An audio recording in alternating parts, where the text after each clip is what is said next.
Guys, ito mag-ipon ka habang nasa abroad ka. Kasi, pag umuwi kang walang dala, ikaw ang kawawa. Masakit pakinggan. Oo.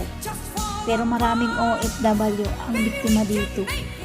10 taon na napagod, 10 taon na nagtiis ng lungkot, 10 taon na nagpalipas ng birthday, Pasko at mahahalagang araw na hindi nakasama ang pamilya.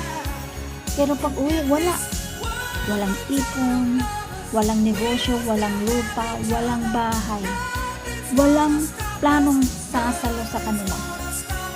Huwag mong sabihin na puro pamilya ang dahilan. Oo, mahal mo sila. Oo, gusto mong tumulong. Pero paano naman kapag ikaw na ang may kailangan? Kapag may sakit ka na? Kapag wala ka ng trabaho? Kapag wala ka ng kontrata? Sino ang sasalo sa'yo? Kasi ang masakit, maraming OFW ang bayani ng pamilya. Pero napabayaan ang sariling future.